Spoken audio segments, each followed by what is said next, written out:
जब मीठे लोगों से मिलोगे ना तो आप जान जाओगे कि जो सच्चे होते हैं वो हमेशा कड़वे ही बोलते हैं। मेरे दोस्त, जब किसी पे आप भरोसा करने लगना तो इस बात का ज़रूर ध्यान रखना कि आप किस पे भरोसा कर रहे हो, क्यों कर रहे हो, कब, क्यों, कैसे। जितने भी आपके दिमाग में प्रश्न उठते होंगे अपने आप से इसका खुद का जवाब लेकर ही किसी भरोसा करना, क्योंकि मिस्री और फिटकरी दोनों में देखने में एक जैसे लगते हैं। हेलो दोस्तों, स्वागत है आपका हमारे इस प्लेटफॉर्म पर जिसमें हम डेली 9 बजे फिजिक्स को डिस्कस करेंगे। सोमवार से शनिवार तक मेरी क्लास रहती है, संडे को ऑफ रहता है। तो इस वीडियो हम टेस्ट नंबर 9 को सॉल्व करेंगे। फिजिक्स चल रहा है हम लोग का इस समय। तो आपका ये आप जितने भी गवर्नमेंट एग्जाम की तैयारी करते हैं, SSC, MTS, railway, CHSL, JE, police, railway, कहीं भी आप तैयारी कर सकते हैं जहाँ पे जीके जीएस आता है, तो ये वीडियो आपके लिए बहुत इंपॉर्टेंट रहने वाला है। जो बच्चे डेली जुड़ते हैं उनका हम बहुत ही आभार व्यक्त करते हैं, तहे दिल से स्वागत करते हैं और उनके उज्जवल भविष्य की कामना करते हैं। विदित जी, वैशाली मैम, पिंकी मैम, विजय शंकर काली, राकेश जी, प्रभाकर जी, सत्यनाथ और ओम सर, हमारे इलेक्ट्रिकल डिपार्टमेंट ओबरा से आप सबका सर स्वागत है। काम्या मैम, आपका भी स्वागत है मैम। तो चलिए इस क्लास की शुरुआत करते हैं हम, ठीक है। तो आप अपने न्यूरॉन्स को एक्टिव कर लीजिए। दिन भर में आपको किसने हर्ट किया, किसने आपका दिल दुखाया, बिल्कुल ये भूल जाइए। हम लोग नेक्स्ट अपने भविष्य का निर्माण करेंगे और अपना कैरियर इसलिए निर्माण नहीं करेंगे, है ना, कि ठुकरा के मेरा पैर इंतकाम देखेगी, ऐसा कुछ नहीं है। हम अपने भविष्य को उज्जवल करेंगे और अपने ज्ञान से अपने चारों तरफ पूरे अपने समाज को रोशनी करेंगे। समाज को हम एक नई ऊर्जा, नई दिशा प्रदान करेंगे, ठीक है, जिससे मानव मात्र या फिर समाज के हित में या फिर लोक कल्याणकारी की भावना सबके अंदर जागृत हो सके। भारत का संविधान भी हमारा यही कहता है, ठीक है। तो इसलिए चलिए इस वीडियो को पहले का आप आंसर दीजिए। कोबाल्ट 60 का आमतौर पर विकिरण चिकित्सा में प्रयुक्त होता है क्योंकि यह उत्सर्जित क्या करता है। एक बात और याद रखना, हमारे पास जो कोष होते हैं, पेपर में आ चुका है, कोष कितने होते हैं? कोष 4 होते हैं सर। के होता है, एम होता है, एल होता है, एन होता है। 4 हमारे पास क्या होते हैं? ये कोष होते हैं। ये भी बात आप याद रखना। और उपकोष कितने होते हैं? उपकोष हमारे पास ये भी 4 होते हैं। कौन कौन से? Yes, P, D, F. सवाल ये भी आ चुका है कि यस उपकोष में अधिकतम कितने इलेक्ट्रॉन रह सकते हैं, तो आपका जवाब होगा 2, है ना। पी उपकोष में कितने अधिकतम इलेक्ट्रॉन आ सकते हैं, तो आपका जवाब होगा सर ये इसमें कितने होंगे? 6। डी उपकोष में कितने इलेक्ट्रॉन, तो इसमें होते हैं 10 और एफ में 14। और कितने जोड़े इलेक्ट्रॉन रह सकते हैं, तो जोड़ा पूछ लिया जाएगा तो आप जवाब देंगे 1। रेलवे में पूछा जा चुका है, ठीक है, रेलवे में पूछा जा चुका है ना। इसमें कितने हो जाएंगे? 3 दूनी 6, 2 से डिवाइड करते हैं क्योंकि एक इलेक्ट्रॉन में, एक कोष में, एक कक्षा में अधिकतम 2 इलेक्ट्रॉन रह सकते हैं। तो इसमें कितने हो जाएंगे? 5, इसमें 7। ये भी बात आप याद रखना है। और कोबाल्ट जो 60 होता है ये हमारे पास कौन से ब्लॉक का तत्व है? ये हमारे पास डी ब्लॉक का तत्व है, ठीक है, डी ब्लॉक का तत्व है। ये बात आप याद रखना।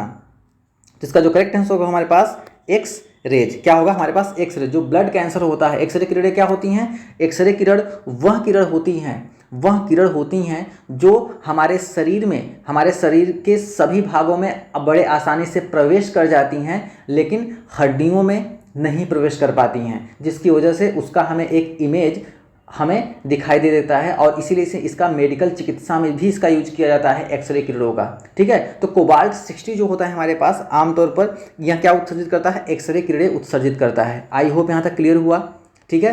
एक्सरे, और एक्सरे की खोज किसने किया था? याद रखना, रेलवे का फेवरेट सवाल है। रांटजन ने। किसने किया था? रांटजन ने। एक बात आप याद रखना, रांटजन मतलब, रांट मतलब राइट, तो याद रखना कि मेरा राइट हैंड का एक्सरे हुआ था, बस याद रखना रांटजन। आई होप यहाँ तक क्लियर हुआ मेरे लाल। आगे चलें, चलो बहुत बढ़िया है। अगला सवाल ये रहा, और जितने लोग भी जुड़े हैं, विदित जी, वैशाली मैम, पिंकी मैम, विजय शंकर काली, राकेश जी, अपने जहाँ जहाँ आप फेसबुक पे जुड़े हुए हैं, मैं तो फेसबुक चलाता नहीं आज तक कभी, आप जहाँ जहाँ आप लोग जुड़े हैं वहाँ पहले सेशन को शेयर कर दीजिए, सब लोग को लाइव लेकर आइए, ठीक है। दूसरा है, which of the following is used as a dilatant in the nuclear reactor. नाभिकीय रिएक्टर में निम्नलिखित में किसे मंदक के रूप में प्रयुक्त किया जाता है? मंदक के रूप में, है ना, किसे मंदक के रूप में प्रयोग किया जाता है? तो मंदक, नाभिकीय रिएक्टर क्या होता है? नाभिकीय रिएक्टर हमारे पास क्या होता है? एक ऐसा न्यूक्लियर पावर प्लांट होता है, जैसे हम लोग किस में सर्विस करते हैं? थर्मल पावर प्लांट में, है ना, थर्मल पावर प्लांट में, है ना। और जैसे आप बार्क निकाल लेते हो, BARC, Bhabha atomic research centre, BARC, है ना, एरोनेरोरा एटॉमिक पावर प्लांट या फिर Indira Gandhi atomic power plant. तो जो एटॉमिक पावर प्लांट है ये क्या होते हैं, रेडियो एक्टिव तत्वों से, जिन तत्वों से बम बनता है, हमने अभी बताया ना, जिन तत्वों का जो परमाणु क्रमांक है 80 के एबव है, वो क्या होते हैं, रेडियो एक्टिव में से रेडिएशन निकलती है। तो इन रेडियो एक्टिव का जो हम प्रयोग करते हैं, प्रयोग करके हम क्या करते हैं कि बिजली का बनाते हैं, है ना, बिजली बनाते हैं हम, उनका राष्ट्र हित में उनका हम यूज करते हैं। तो ये होता है हमारे पास नाभिकीय रिएक्टर, एक न्यूक्लियर पावर प्लांट जहाँ से हमें एनर्जी जनरेट करते हैं, ठीक है। तो ये होता है नाभिकीय रिएक्टर। तो इसमें मंदक होता है नाभिकीय रिएक्टर, ठीक है, क्योंकि ये जनरल साइंस का क्लास है, इसलिए हम लोग बिल्कुल इससे रिलेटेड क्वेश्चन को ही देखने वाले हैं, ठीक। जैसे आप देखोगे क्या इसमें एज अ फ्यूल क्या यूज करते हैं, एज अ फ्यूल हम यहाँ क्या यूज करते हैं, यूरेनियम, है ना, यूरेनियम एज अ फ्यूल यहाँ पे हम यूज करते हैं। तो जब इस यूरेनियम को हम क्या करते हैं कि यूरेनियम को जब हम इलेक्ट्रॉन की बमबारी करवाते हैं तो इसमें नाभिकीय विखंडन होता है ना, नाभिकीय विखंडन होता है। तो उस विखंडन को कंट्रोल करने के लिए, है ना, मंदक के रूप में नाभिकीय रिएक्टर एक नियंत्रित श्रृंखला में हो, इसके लिए हम क्या यूज करते हैं, ग्रेफाइट का यूज करते हैं, जो कि मंदक का कार्य करता है। क्या कार्य करता है, मंदक का, ठीक है। साधारण जल नहीं होगा, ठीक है ना, आपको कंफ्यूज करने के लिए यहाँ पे भारी जल आ सकता है D2O, जो कि हम आगे बात करेंगे, ठीक है।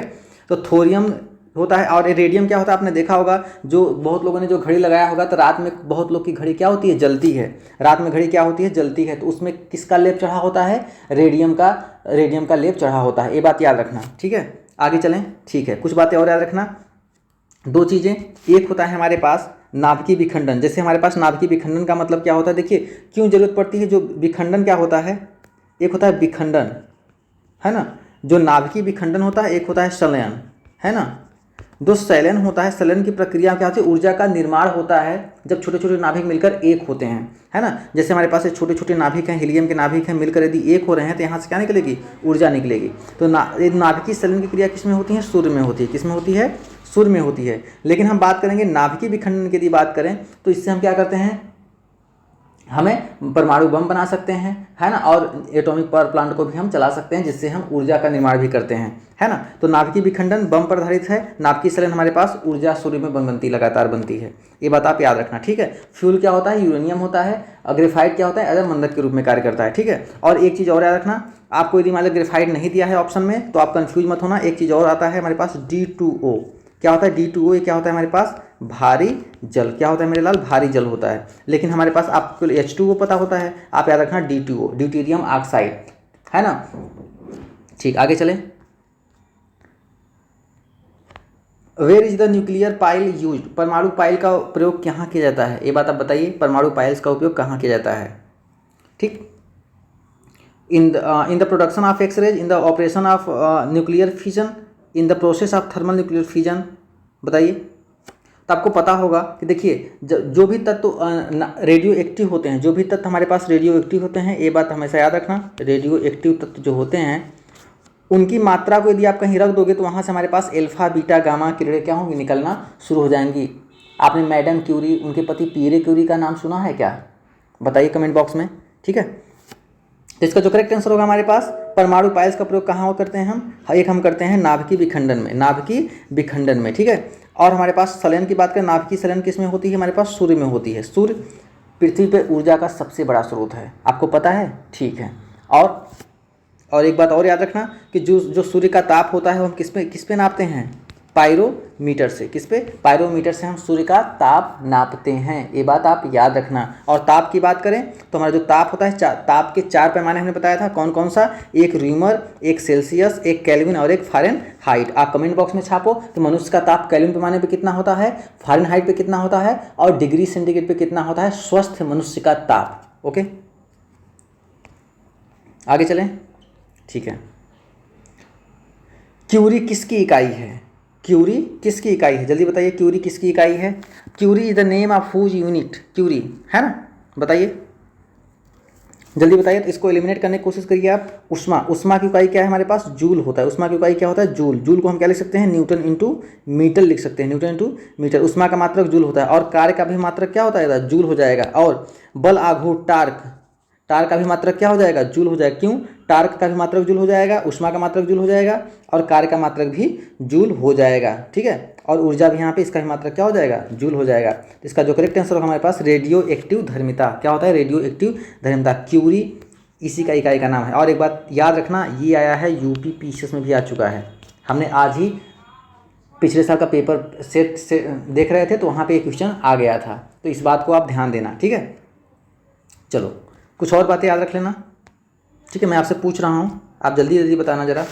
ठीक है, कि आप बताओ एक कि जो हमारे पास एक फर्मी में कितने मीटर होते हैं, एक, ठीक है, एक फर्मी में कितने मीटर होते हैं, जल्दी बताओ। और ये चल रहा है हम लोग का, आज हम लोग एडवांस लेवल पढ़ रहे हैं पीसीएस और आईएएस का पिछले साल का पेपर। एक फर्मी में कितने मीटर होते हैं, जल्दी बताइए। एक फर्मी में कितने मीटर होते हैं, जल्दी बताओ। ठीक है, एक फर्मी में कितने मीटर। और ये भी बताओ कि लंबाई की सबसे छोटी इकाई क्या है। और ये भी बता दो कि आप, ये आया है उत्तराखंड पीसीएस मतलब प्रशासनिक सेवा में, 1 नैनोमीटर कितने के बराबर है, 1 नैनोमीटर, ये भी बता दो। और आईएएस 1999 में आया है प्री में कि 1 एंगस्ट्राम में कितने मीटर होते हैं, और पीसीएस में आ गया है कि एंगस्ट्राम किसका मात्रक है, जल्दी बताइए। तो याद रखना, एक फर्मी में होता है हमारे पास 10⁻⁻15 मीटर, और यह लंबाई की सबसे छोटी इकाई है। क्या है ये, सबसे छोटी इकाई है, सबसे छोटी इकाई है। 1 नैनोमीटर कितना होता है, 10⁻⁹ मीटर होता है। क्या होता है, 10⁻⁹ मीटर। और एंगस्ट्राम क्या होता है, एंगस्ट्राम ये तरंग दैर्घ्य को नापता है। एंगस्ट्राम क्या होगा, हमारे पास ये भी लंबाई होगा, और ये होता है 10⁻⁻10 मीटर। ये आया था आईएएस पीसीएस में क्वेश्चन। ठीक है ना, ये बात याद रखना। और ये मत कहना ये आसान क्वेश्चन आता है क्या, भाई आता है, आप देख लो जाके पेपर में, मैं सन भी बता दिया। ठीक है, आगे चलिए। रेडियो सक्रिय पदार्थ उत्सर्जित करता है, रेडियो सक्रिय पदार्थ उत्सर्जित करता है, जल्दी बताओ। आप साथ ही साथ में ये भी बता दो कि हमारे पास जो शून्य समूह हैं, शून्य समूह हैं, उनमें कौन कौन से तत्व हैं। और साथ ही साथ में आप ये बता दो कि जो हैलोजन मतलब एक्स हैलोजन परिवार के तत्वों के नाम बता दो, जल्दी बताओ, हैलोजन परिवार के तत्वों के नाम। और इन पर कितना आवेश होता है ये भी बता दो, इन पर आवेश कितना होता है ये भी बताओ आप।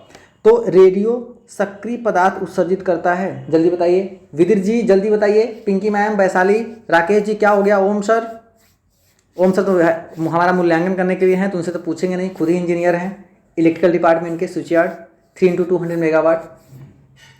चलिए, तो यहाँ पे क्या है, अल्फा भी उत्सर्जित होता है, बीटा भी होता है, गामा भी होता है, इसका मतलब ऑल ऑफ वो इसका करेक्ट आंसर हो जाएगा। ठीक है, रेडियो एक्टिव वही होगा जिन तत्वों में से रेडिएशन निकलना शुरू होगा। आप कहते हो ना कि यदि आप बहुत ज़्यादा कंप्यूटर पे काम करोगे, बहुत ज़्यादा मोबाइल को देखोगे तो वहाँ से रेडिएशन निकल रही होती हैं। आपने जब सुना होगा कि 6 एवं 9 अगस्त को क्रमशः फैट मैन और लिटिल बॉय के नाम से जब हिरोशिमा नागासाकी पे जब बम गिराए गए, तो वहाँ पे रेडिएशन से इतना ज़्यादा खतरा होता है कि पूरे वहाँ के जनजीवन अस्त व्यस्त हो गया रेडिएशन से। तो यही वो रेडिएशन है। शून्य समूह में कौन कौन से तत्व याद रखना, शून्य समूह का इसका मतलब ये हुआ कि ना तो ये किसी से इलेक्ट्रॉन लेंगे और ना ही देंगे, इसे कहते हैं शून्य समूह, या फिर क्या कहते हैं हम, नोबेल गैसेज या इनर्ट गैसेज। ठीक है, क्या क्या होती हैं, हे नानी आराम कर जिंदा रहेगी, हे नानी आराम कर जिंदा रहेगी, हीलियम, नियान, आर्गन, क्रिप्टॉन, रेडान। ये बात आप याद रखना हमेशा। ठीक है, और यही रीजन है कि हीलियम को हम हवाई जहाज के टायरों में भरते हैं मेरे लाल, याद रखना, क्योंकि हीलियम किसी से इलेक्ट्रॉन ले ही नहीं सकता। हीलियम किसी से जब इलेक्ट्रॉन ना तो लेगा ना तो देगा, आपस में कंप्लीट है। जब आपस में कंप्लीट है तो इसका मतलब ये हुआ जब हवाई जहाज हमारा ऊपर उड़ेगा तो जो हीलियम है वो किसी से क्रिया नहीं करेगा। ठीक है, नहीं तो पता चला कि यदि आप ऑक्सीजन उसमें भर दिए तो ऑक्सीजन पे क्या होता है, ऑक्सीजन पे 2 माइनस होता है। तो देखो, जब भी 2 माइनस होता है तो ये क्या करेगा, प्लस की हमेशा तलाश में रहेगा, है ना। जैसे हमारे पास कोई लड़का है तो एक ऑनरियोरिज बात करें, मतलब आपकी मैं बात नहीं कर रहा हूँ, यदि वो लड़का है तो हमेशा तलाश करता रहेगा, है ना। ठीक है, यदि लड़की है तो हमेशा तलाश में रहेगी। मतलब आप लोग तो अपने आप को रोक के पढ़ रहे हो। ठीक है, तो हमेशा नेचर है, जो अट्रैक्शन रहेगा हमेशा, एक लड़का है तो अट्रैक्शन हमेशा एक लड़की के प्रति होगा, और एक लड़की है तो हमेशा उसका अट्रैक्शन लड़के के प्रति रहेगा। आपने हमेशा देखा कि मम्मी पापा को देख लीजिए, तो जो पापा होते हैं अपने हमेशा हमेशा अपनी जो बेटियां होती हैं उनको बहुत ज़्यादा मानते हैं, ऐसा आपने देखा होगा। क्यों? क्योंकि वो हमारे पास जो बॉन्डिंग होती है प्लस माइनस का, इसी की वजह से हमारा क्या होता है कि संतुलन बनता है। और यदि कोई मम्मी है तो अपने लाडले को, अपने बेटे को बहुत मानती हैं। तो हमेशा जो चार्ज होते हैं, चार्ज हमेशा एक दूसरे के प्रति क्या होता है, आकर्षित होते हैं। यही संसार में चल रहा है। आप सोचो जरा कि पॉजिटिव नेगेटिव खत्म हो जाए तो क्या होगा, किसी से कोई मतलब ही नहीं रहेगा। समझ रहे हैं आप? तो हीलियम जो इनर्ट गैसेज हैं, नोबल गैसेज हैं, वो गैसें हैं जो कि हमेशा क्या करती हैं वो कि न तो किसी से इलेक्ट्रॉन लेती हैं न देती हैं। जब न तो लेन होगा न तो देन होगा तो इनके बीच में कोई रिलेशन बनेगा ही नहीं। बताओ, जब इनके बीच में जब कोई रिलेशन नहीं बनेगा तो ये किसी से क्रिया नहीं करेंगी, तो इनको हम उठा के किस में भर देंगे, हवाई जहाज के टायर में। ये ऊपर जाएंगे, अपना ऊपर भी वैसे ही रहेंगे, किसी से क्रिया नहीं करेंगी। और ये जो ऑक्सीजन यदि आप भर दिए तो क्या होगा, इनमें 2 माइनस है तो हमेशा 2 प्लस की तलाश में करेगा। तो इनके जो अणु होंगे है डिस्ट्रैक्ट हो जाएंगे, जिसके हमारे पास एक्सीडेंट का चांस बढ़ जाएगा। आई होप यहाँ तक क्लियर हुआ। आगे चलें। हाइड्रोजन परिवार के तत्वों की बात करें तो हाइड्रोजन परिवार के तत्वों में कौन कौन होते हैं? फिर कल बाहर आई आंटी, याद है क्या? फिर कल बाहर आई आंटी, याद कर लेते हैं हाइड्रोजन परिवार के तत्वों के नाम। हाइड्रोजन में क्या होता है? फिर कल बाहर आई aunty, fluorine, chlorine, bromine, iodine, astatine. याद रखना, इनमें से जो आवेश होता है -1 का होता है। ब्रोमीन हमारे पास क्या होता है? एक द्रव अधातु है। याद रखना, द्रव अधातु। पेपर में पूछा था कोई में से कौन सा एक द्रव अधातु है। एक द्रव धातु की बात करें, है ना, द्रव धातु की बात करें तो क्या हो जाएगा हमारे पास? Hg, मरकरी, क्या हो जाएगा? पारा। ठीक है ना, ये बात हमेशा याद रखना। चलिए आगे चलें। नाभिकीय रिएक्टरों में ऊर्जा उत्पन्न होती है। नाभिकीय रिएक्टरों में ऊर्जा कैसे उत्पन्न होती है, इस पर ज़्यादा टाइम नहीं लगाएंगे। ये होता है हमारे पास किसके? नियंत्रित संलयन द्वारा नहीं, है ना। केवल संलयन की बात करें, संलयन के द्वारा किस में होती है? सूर्य में होती है। लेकिन अनियंत्रित संलयन द्वारा ये भी नहीं है। बाई कंट्रोल फिजन, नियंत्रित विखंडन द्वारा। तो करेक्ट आंसर हो जाएगा हमारे पास कंट्रोल फिजन, नियंत्रित विखंडन द्वारा। इसका है ना, ये कहाँ यूज करते हैं हम एटॉमिक पावर प्लांट में यूज करते हैं। आई होप यहाँ तक क्लियर हुआ। आपने सुना होगा क्या? Bhabha atomic research centre. ठीक है ना, आगे चलते हैं। ये देखिए, नाभिकीय रिएक्टर में भारी जल का प्रयोग किस रूप में किया जाता है? जल्दी बताइए। भारी जल का प्रयोग, और भारी जल का सूत्र क्या होता है हमारे पास? D2O, है ना। और याद रखना, जो समस्थानिक और समभारिक होते हैं ना, ये बात याद रखना। समस्थानिक क्या होते हैं, यहीं पे क्लियर करो। समस्थानिक, और एक होता है हमारे पास समभारिक।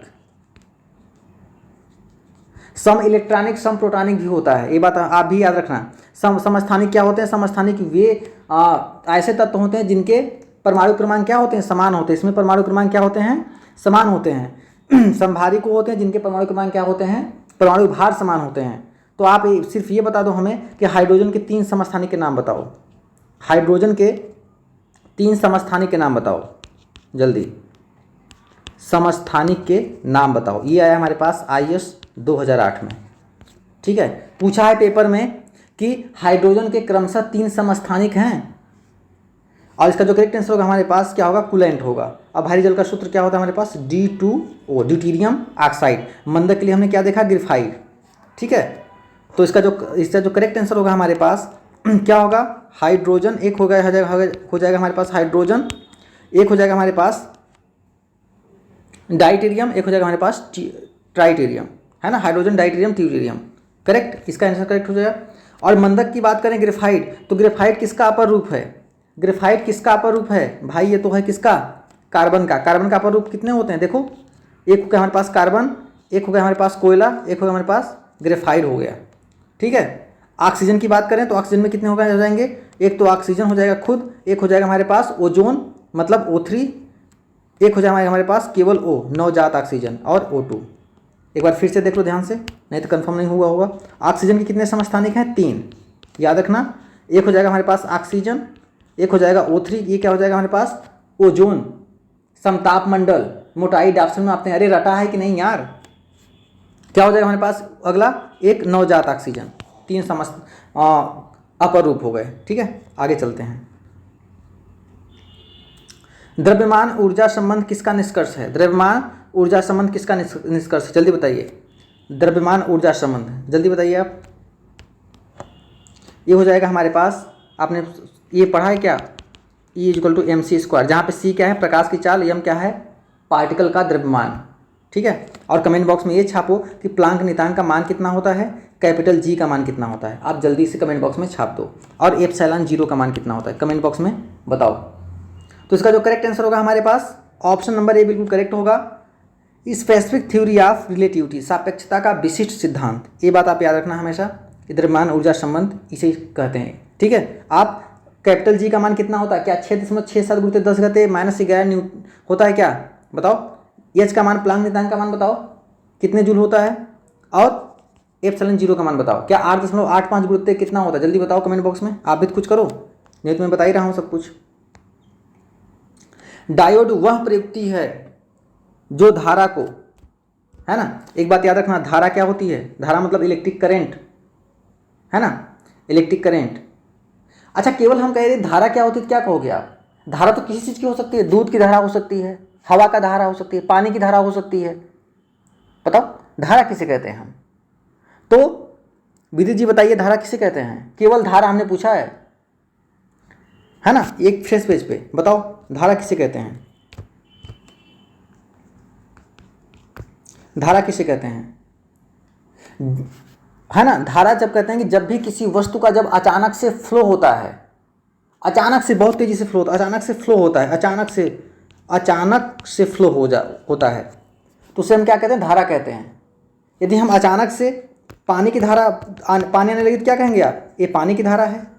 अचानक से दूध, आपने एक बाल्टी दूध बिल्कुल गिरा दिया, दूध की धारा हो गई वो। टोप टोप को हम धारा नहीं कहेंगे, टोप टोप पानी गिरा तो उसे हम धारा नहीं कहेंगे।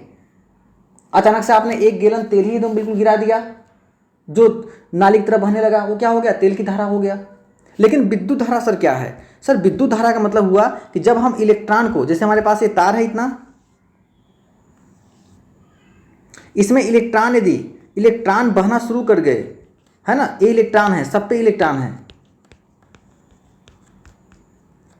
ये इलेक्ट्रॉन बहना शुरू कर दिए, तो इन इलेक्ट्रॉनों को जब तेजी से जब बहना शुरू कर देते हैं तो उसे हम क्या कहते हैं, विद्युत धारा, ठीक है। आवेशों की प्रवाह की दर तो यही तो हो रही धारा, जरा देखो क्या होता है, Q बराबर IT होता है, तो यहाँ से I बराबर क्या हो जाएगा, Q/T। इसका मतलब कि एकांक सेकेंड में बहने वाले आवेश की मात्रा, आवेश क्या है, इलेक्ट्रॉन, इसे हम क्या कहते हैं, धारा कहते हैं। इसका करेक्ट आंसर होगा हमारे पास डायोड। क्या होता है डायोड के बंद, यह एक दिशा में प्रवाहित होने की देती है, यह एक दिशा में प्रवाहित होने देती है, ठीक है। यहाँ तक क्लियर हुआ। कॉन्सेप्ट बहुत है, सोचता हूँ क्वेश्चन की संख्या कम करके एक क्वेश्चन को आपको पूरे कॉन्सेप्ट को समझा दूँ, लेकिन सोचता हूँ कि पता नहीं। रडार क्या होता है, हमने वो भी बताया, रडार क्या होता है, रेडियो डिटेक्शन एंड रैनिंग, ठीक है। आप बताओ कि हाइड्रोमीटर क्या होता है, चलो इसका आंसर दे दो पहले। रडार का उपयोग किस लिए किया जाता है, तो इसका उपयोग किया जाता है to search and guide ships, aircraft ETC, search करने के लिए, ठीक है ना। तो आई होप इसका जो करेक्ट आंसर होगा हमारे पास ऑप्शन नंबर 3 होगा इसका करेक्ट आंसर। आप सबका सही होगा ये। तो भूकंप के लिए क्या कहते हैं, सिस्मोग्राफ यूज करते हैं, ठीक है। साथ ही साथ में एक बात और याद करना कि यदि हम कहें हाइड्रोमीटर क्या होता है ये भी बताओ, है ना, और हाइग्रोमीटर क्या होता है ये बताओ, ठीक है, ठीक है। और साथ ही साथ में आप बताओ रेन गेज क्या होता है ये बताओ आप, और आप बताओ ये कि बैरोमीटर क्या होता है, ठीक है। आप एमीटर बताओ, एमीटर क्या होता है, आप वोल्ट मीटर क्या होता है, ठीक है। इन सब के बारे में आप, मतलब जरूरी नहीं कि आप लिख नहीं पा रहे हो, कोई दिक्कत नहीं, लेकिन आज जब हम बता रहे हैं तो आपके दिमाग में सारी चीज़ें पॉइंट घूम जानी चाहिए। हाँ सर ये भी होता है। हाइड्रोमीटर क्या होता है, स्पेसिफिक डेंसिटी, विशिष्ट घनत्व मापने के लिए। हाइग्रोमीटर आर्द्रता नापने के लिए। रेन गेज वर्षा के लिए। बैरोमीटर वायुमंडलीय दाब नापने के लिए। एमीटर विद्युत धारा। वोल्ट मीटर हमारे पास विभवांतर नापने के लिए। आई होप यहाँ तक क्लियर हुआ, ठीक है। त्रिविम चित्र निम्न में से किसके द्वारा प्राप्त किया जाता है, त्रिविम चित्र। आपको सर त्रिविम चित्र क्या होता है, देखो एक होता है 2D, एक होता है 3D। क्या होता है, एक होता है 2D मतलब 2 डायमेंशनल, एक होता है हमारे पास 3 डायमेंशनल। यदि हम बनाएं, यदि ये हमने कहा कि मेरा घर है, तो ये क्या है 2D। 2D का मतलब क्या होता है कि ऐसा कोई इमेज, ऐसा कोई चित्र जिसमें आपको केवल एक सामने से देखने पे 2 विमाएँ दिखाई दी, या लंबाई दिख जाए या चौड़ाई दिख जाए, या चौड़ाई ऊंचाई दिख जाए, इसका मतलब ये हुआ कि आपने इंजीनियरिंग ड्राइंग्स में जो इंजीनियर होंगे उन्होंने पढ़ा होगा कि 2D का मतलब ये होता है कि जिसमें केवल, जो नहीं पढ़े हो वो भी समझ लो यार, कोई दिक्कत नहीं है, कि 2D का मतलब होता है 2 डायमेंशनल, जिसमें से सामने से देखने पे आपको केवल 2 विमाएँ दिखाई दे, लंबाई चौड़ाई दिखाई जाए या चौड़ाई ऊंचाई देख लें आप, है ना। तो 3D का मतलब क्या होता है कि जिसको देखने से आपको 3 विमाएँ दिख जाएं। जैसे हमने कहा कि ये मेरा मोबाइल फ़ोन है, तो इसमें क्या दिखेगा, ये सोचो आप कहोगे सर ये तो सर का स्क्रीन होगा ये, और इतना लंबाई होगी, ये चौड़ाई होगी, बस। मोटाई दिखा क्या, हमने कहा कि देखो ये मेरा फ़ोन है। 3D में दिखाना चाहें तो हम ऐसे कर देंगे, ऐसे कर दिया हमने, और इसको हमने ऐसे कर दिया।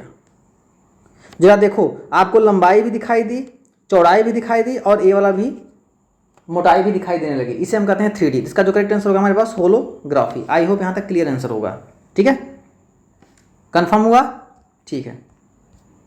आगे चलें। ब्रह्मांड प्रसारित हो रहा है, यह प्रमाण सर्वप्रथम किसने दिया? जल्दी बताइए सब लोग आंसर। ब्रह्मांड प्रसारित हो रहा है, यह प्रमाण सर्वप्रथम किसने दिया? सब लोग जल्दी बताओ, जल्दी बताओ, और साथ ही साथ में बताओ कि ये प्रश्न जो होगा ना, देखो हमने अभी बताते कि आप जेईई की तैयारी कर रहे हो तो जो सबसे टफ होता है क्या होता है, यही होगा। यही के बाद क्या होगा, आईईएस होगा, गेट होगा, ये सब टफ लेवल है, वहाँ क्वेश्चन यहाँ पे आ सकते हैं। इसलिए यदि आप जीके जिसकी तैयारी कर रहे हो तो टफ लेवल क्या हो सकता है, यूपीएससी, पीसीएस, सीजीएल, यही तो हो सकता है ना। तो आप जब जीके जिसकी तैयारी करते हो तो आपका जो सबसे टफ प्रश्न आ सकता है, जब भी आएगा तो आईएएस पीसीएस से ही प्रश्न उठ के बन के आ जाएगा, जो पिछले साल में आए होंगे, नया तो बनेगा नहीं आपके लिए, है ना। करंट अफेयर्स के नया के थ्रू बन सकता है, लेकिन जो आपका टफ लेवल आपको मान चलना है कि यदि मैं पीसीएस आईएएस का जो जीके जीएस में यदि कंफर्म कर लिया ऊपर जो वैसे क्वेश्चन है जो 1 लीनियर हैं, तो मेरा काम हो जाएगा। सब बच्चे केवल एसएससी को टच करेंगे, लेकिन आप पीसीएस को टच कर लिए हो, है ना। तो हमेशा अपने आप को सेफ जोन में लेके चलना होता है। तो जरा ये बताओ आप कि यहाँ से ब्रह्मांड की बात आई थी, आप ये बताओ कि आपको सबको पता है कि बुध अपने अक्ष पर कितने डिग्री झुका है। उसके बाद बताओ पृथ्वी का तो रटा है आपने, है ना। अरुण बता दो आप, और वरुण बता दो। इसका मतलब ये सभी बैठने मत जाना कि हम पूरा 8 ग्रह का हम पूरा झुकाव रख लेंगे, नहीं, ऐसा नहीं है। मैं बार बार रिवाइज करा दूंगा। बुध कितने डिग्री है, 7 डिग्री, पृथ्वी 23.5 डिग्री, है ना। अरुण की बात करें तो 82 डिग्री, 82, और ये कितना होगा हमारे पास, ये हो जाएगा 28, वरुण कितना हो जाएगा 28 डिग्री 48 मिनट। ये बात याद रखना। तो ब्रह्मांड प्रसारित हो रहा है, प्रमाण सर्वप्रथम किसने दिया था, एडविन हब्बल ने। न्यूटन ने गति के संबंध में नियम दिया। गैलीलियो ने क्या, दूरबीन का आविष्कार किया।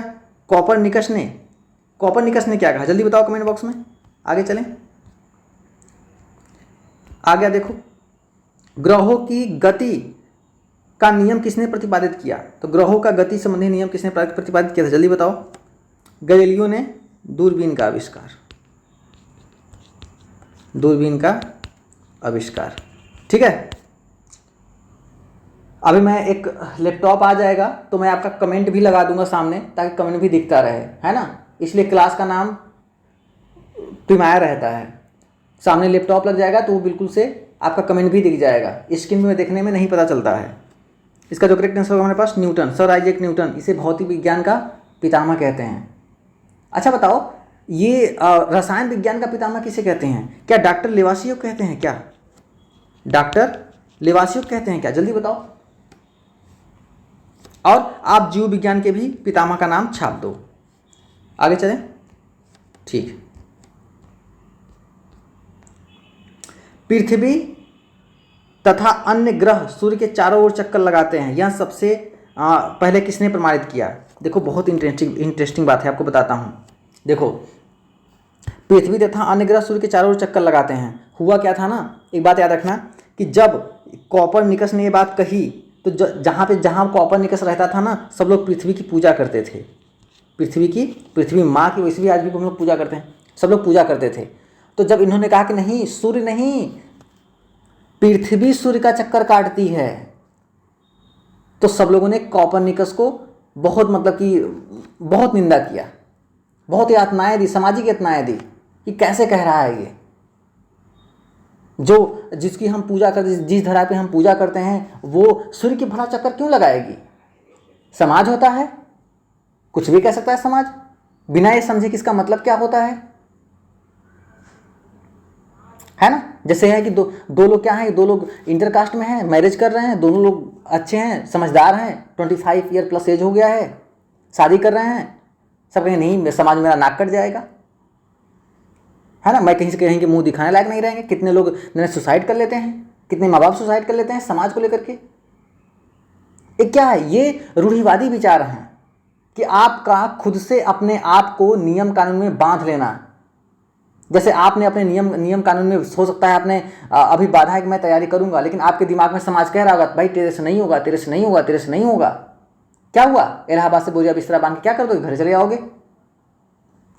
क्योंकि सामाजिक धारणाएं हैं कि नहीं होगा नहीं होगा नहीं होगा, आपने शुरू से वही करते आए। तो इसीलिए क्या होगा कि पृथ्वी की सब लोग पूजा करते थे और इस सत्य को स्वीकार कर ही नहीं पाते थे। आंखें बंद कर लेने से सूरज की रोशनी खत्म नहीं हो जाती। तो इसका जो करेक्ट आंसर होगा हमारे पास कोपरनिकस। ठीक है, ब्रह्मांड प्रसारित हो रहा है, एडविन हब्बल ने किया था, अभी देख लिया। गैलीलियो ने दूरबीन का आविष्कार, अरस्तु जीव विज्ञान के। और अरस्तु किसके गुरु थे, जल्दी बताओ तो आप। ब्रह्मांड में सबसे अधिक मात्रा में कौन सा तत्व पाया जाता है। ठीक है, तो जब ब्रह्मांड देखो दो चीज़ हैं। एक बार जब हम एसएससी जेई दे रहे थे, एसएससी जेई 2018, है ना, तो उसमें बड़ा कन्फ्यूजन दे गया था टॉपिक, है ना। तो मेरी गलती हो गई थी क्वेश्चन, क्योंकि इसी चक्कर में उसने बोला था ब्रह्मांड में सबसे अधिक मात्रा में कौन तत्व पाया जाता है, और हम लोग हमेशा क्या रखते हैं, वायुमंडल में सबसे ज़्यादा कौन सा तत्व पाया जाता है, और कहते हैं क्या, जय माता दी, नाइट्रोजन। टिक करके 1 सेकंड में आए, हमने कहा भाई ये इस बार तो काम हो गया। जब आंसर की आई ना, क्या बताएं अपने रूम में, मतलब ठीक है रहने दो, दुख भरी कहानी बाद में, है ना। तो ये कंडीशन होती है। तो इसका जो ब्रह्मांड पूछेगा क्या होगा, इसका हाइड्रोजन, और वायुमंडल पूछेगा क्या होगा, नाइट्रोजन। क्या होगा इसका, नाइट्रोजन। कार्बन डाइऑक्साइड का परसेंटेज कितना होता है, 0.02%। ये याद रखना, क्यों, क्योंकि आता है पेपर में, है ना। ठीक है, तो ये नई नई चीज़ें हैं जो पेपर में हमने फील किया है, वो चीज़ें मैं आपको बता दे रहा हूँ कि हाँ ठीक है। और इसी मैंने क्लास 10 से अब तक क्लास पढ़ाया हूँ, तो मुझे एक आइडिया लगता है कि हाँ बच्चे कहाँ गलती कर सकते हैं, क्योंकि मैं भी तो एक बच्चा हूँ। ऐसा नहीं कि मेरा मतलब बहुत ज़्यादा उम्र हो गया है तो मैं पता नहीं है कि हाँ, लेकिन मुझे इस हिसाब से, इस दौर से हमें मालूम है कि आप क्या करोगे कि आपका सिलेक्शन हो जाएगा। हो सकता है कि मेरी बातें बहुत तीखी लगती होंगी, आपके दिल पे चोट पहुँचाती होंगी, है ना, लेकिन वो बातें सत्य होती हैं। तो इसीलिए आप बिल्कुल समझा कीजिए। आप भी किसी से गाइड लेना है ना, तो बहुत ज़्यादा सीनियर से गाइड मत लीजिए, जो 30 साल 40 साल 45 साल का होगा, कि सर कैसे पढ़ें आप बता दीजिए। भाई पढ़ा तो देगा, वो विद्वान तो बना देंगे, आपको विद्वान बनाने सिलेक्शन लेना है। आपके अंदर वो एनर्जी होनी चाहिए, वो आग होना चाहिए, जुनून होना चाहिए कि 2 बजे रात उठ के बैठ के आपको पढ़ाई करना है। वो जुनून किससे मिलेगा, जो नया लड़का होगा, जो नया अभी 2015 2018 के बाद सिलेक्शन जो लिया होगा ना, वो आपको नया एनर्जी बना पाएगा। क्योंकि आपको पता है कि कंपटीशन हमारा डेली बढ़ रहा है, प्रतिदिन कंपटीशन बढ़ रहा है। तो इस कंपटीशन में जो लड़का निकल रहा है, वो सोचो उसका दिमाग कैसा होगा। चलिए आगे चलते हैं। तो तारों व सूर्य की ऊर्जा का स्रोत कौन सा है, तारों एवं सूर्य की ऊर्जा का स्रोत कौन सा है, जल्दी बताओ।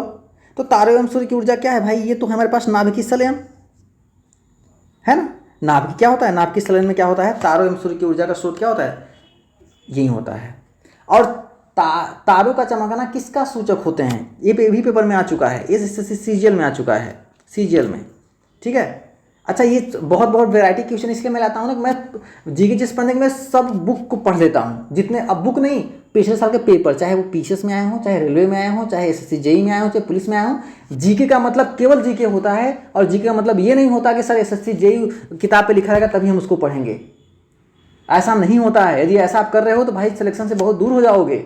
ज्ञान जहाँ मिल रहा है वहाँ पर आपको ज्ञान लेना चाहिए। इसका करेक्ट आंसर ऑप्शन नंबर 3। ठीक है, आगे चलें। ये लो, जिन 2 ग्रह जिनके पास कोई उपग्रह नहीं है, जल्दी बताओ, जिन 2 ग्रह जिनके पास कोई उपग्रह नहीं है, बताइए आप जल्दी से। पृथ्वी के पास तो है, पृथ्वी के पास तो कौन सा है, चंद्रमा है, मून। पृथ्वी पे यदि जी है तो इस पर जी वाई कितना होता है, 6 होता है। चंद्रमा पे वायुमंडल नहीं है, वेरी गुड। जो सूर्य के सबसे पास कौन सा है, बुध होता है सर, लेकिन बुध और शुक्र के पास कोई भी उपग्रह नहीं होता है। और बृहस्पति के पास सबसे अधिक उपग्रह होते हैं, और सबसे बड़ा जो उपग्रह होता है क्या होता है? गैनीमीड। क्या है? गैनीमीड। और मंगल के जो उपग्रह हैं, 2 उपग्रह हैं, कौन से? फामोस, डिमोस। फामोस, डिमोस। मंगल के उपग्रह का नाम याद कर लो, फामोस। अरे ज्योग्राफी पढ़ाएंगे, चिंता मत करना, है ना, मुट्ठी में हो जाएगा ज्योग्राफी। फामोस, डिमोस क्या है? मंगल के उपग्रह हैं, है ना। बृहस्पति के सबसे ज़्यादा उपग्रह हैं, ठीक है। और सबसे बड़ा कौन सा है? गैनीमीड। बुध शुक्र के पास कोई उपग्रह नहीं है। ऑप्शन नंबर 4 क्या होगा? इसका करेक्ट आंसर होगा। आगे चलें। निम्नलिखित में से किस ग्रह के सबसे अधिक उपग्रह हैं? क्या हुआ? सबसे एनर्जी डाउन हो गई क्या? बताओ, पढ़ने में मन नहीं लग रहा है, क्लास बंद कर दें? जल्दी बताओ। निम्नलिखित में किस ग्रह के पास सबसे अधिक उपग्रह है? इसका करेक्ट आंसर अभी हमने बता दिया। क्या है हमारे पास? जुपिटर, बृहस्पति, है ना, जुपिटर, बृहस्पति। और याद रखना, बृहस्पति मेरे जो स्कूटी का नाम है वो भी टीवीएस जुपिटर है, जुपिटर, ठीक है। Very good. उसके पास सबसे अधिक उपग्रह है। मंगल के पास फामोस, डिमोस। और बुध और शुक्र के पास कोई उपग्रह नहीं है। सबसे पास कौन है? बुध, शुक्र, पृथ्वी, मंगल, बृहस्पति, शनि, अरुण, वरुण। यम को हटा दिया गया है, याद रखना। आगे चलें। निम्न में से किस ग्रह को भोर का तारा कहते हैं? किस ग्रह को भोर का तारा? किसी ने देखा है क्या भोर का तारा? किस ग्रह को भोर का तारा कहते हैं? जल्दी बताओ। ये हो जाएगा हमारे पास बुध, मंगल, शुक्र, शनि। तो भोर का तारा बुध क्या होता है? भोर का तारा कौन होता है? ये होता है हमारे पास शुक्र होता है। मंगल के पास कौन से उपग्रह होते हैं? फामोस और डिमोस। और जो छल्ले होते हैं ना, किसी भी ग्रह के चारों तरफ जो छल्ले होते हैं ना, छल्ले, ये किस में होते हैं? ये शनि में होते हैं, ठीक है, याद रखना। आज का सबसे लास्ट सवाल, आज का जो सबसे लास्ट सवाल होगा सब लोग बताएंगे, बहुत इजी सवाल है। और आपको इस सेशन पसंद आएगा तो प्लीज़ इसको शेयर कर देना। और हाँ, इसका पीडीएफ आप टेलीग्राम से भी और व्हाट्सएप से भी जुड़ के ले लेना, और प्रॉपर रिवाइज करते रहना, ठीक है। सब लोग इसका कमेंट बॉक्स में छापो। राकेश, विदित जी, प्रभाकर, सत्यनाथ, वैशाली मैम, पिंकी, विजय शंकर, काली, आप सब बताओ जल्दी से। इसका जो करेक्ट आंसर होगा हमारे पास क्या होगा? Option number B will be the right answer, है ना। और बुध शुक्र के पास कोई उपग्रह नहीं, हमने देख लिया, ठीक है। तो आज के लिए बस इतना ही, हमारा टाइम अप हो चुका है। तो सभी को गुड नाइट, और सब लोग अपनी तैयारी बूस्ट करते रहिए। और सुबह उठ के जितना आप पढ़े हैं, मैं हमेशा से कहता हूँ कि यदि आप 10 घंटा पढ़ रहे हो तो 6 घंटा आपको नेक्स्ट पढ़ना है, और 4 घंटे क्या करना है? आपको रिवीजन करना है। सुबह जैसे ही उठना, तो जब आप पहले एक बार गो थ्रू सरसरी निगाहों से जितना पढ़े हो आप रिवीजन कर लेना, ठीक है ना। और दूसरी बात यह है कि जब आप सोने लगना तो अपने हाथ में एक पेपर और पेन ले करके सोना, और जो दिन भर में जो पढ़े हो आप लिखते लिखते सोना, ठीक है ना। ज़्यादा पढ़ना नहीं है, लिखना बहुत ज़्यादा है। आप 100 बार पढ़ो, 10 बार पढ़ो, 1 बार लिख लो, बराबर हो जाता है। तो लिखने से बहुत ज़्यादा याद हो जाता है, ठीक है। तो आज के लिए बस इतना ही। Thank you, take.